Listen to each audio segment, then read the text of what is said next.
12 ज्योतिर्लिंग का स्मरण कराया गया। भगवान तुमरुका जी चंचुला देवी से कहते हैं, चंचुला, प्रथम सोमनाथ जी का वर्णन किया गया। चंद्र को काया का रोग हुआ, उस रोग से बाबा ने मुक्त किया।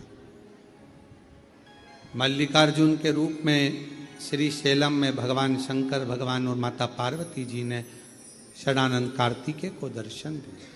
मल्लिकार्जुन के रूप में बैठे दूषण नाम के राक्षस का संहार करने के लिए कालाधिपति महाकाल बन गए। विंध्य पर्वत को दर्शन देने के लिए ओम के नाद के रूप में ओमकारेश्वर बन गए। नर नारायण को दर्शन दिया, केदारेश्वर बने। कुंभकर्ण की पत्नी करकटी के पुत्र भीम का संहार कर कर भीमा शंकर बन गए। मनु शत्रुपा को दर्शन दिया, बाबा विश्वनाथ के रूप में विराजित हो गए। गौतम बाबा को दर्शन देकर स्वयं त्र्यंबक नाथ हो गए। आगे वर्णन किया, वैद्यनाथ जी को रूप में रावण शिवजी को लेकर चला था, पर भगवान को भूमि पर रखा तो वैद्यनाथ बाबा के रूप में विराजमान हो। दारुक नाम के राक्षस का संहार करा, नागेश्वर।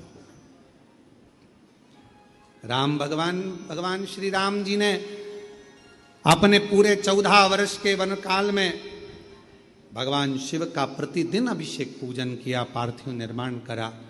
भगवान रामेश्वर के रूप में विराजमान हो। और सुधर्म नाम के ब्राह्मण की पत्नी घूष्मा के बेटे को भगवान शिव जीवित कर देते हैं तो कृष्णेश्वर नाथ के रूप में विराजमान हो जाते हैं। तुमरुका जी कहते हैं, चंचुला,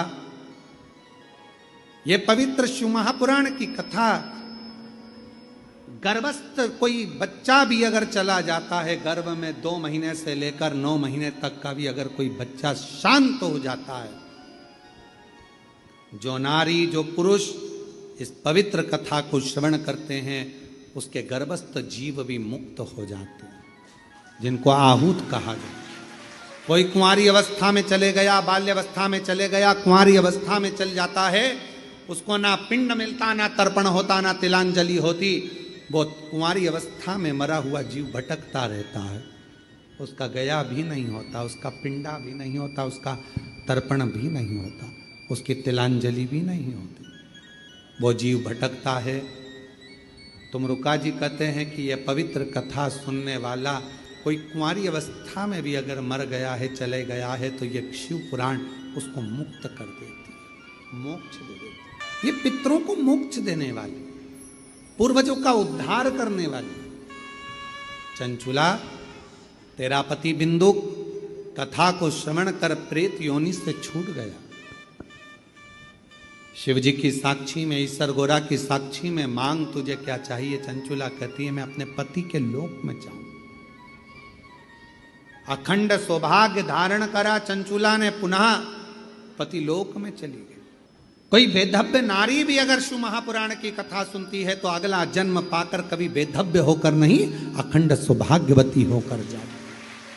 मन में विचार करा, सोचा हुआ, मन में आया हुआ सारी कामना भगवान शिव कहते हैं, ये शिव महापुराण की कथा पूर्ण करती है, जीवों का कल्याण करती है। बस आपके ऊपर निर्भर है कि आप किस भाव से सुनते हैं। चंचुला देवी पति लोक हो गई।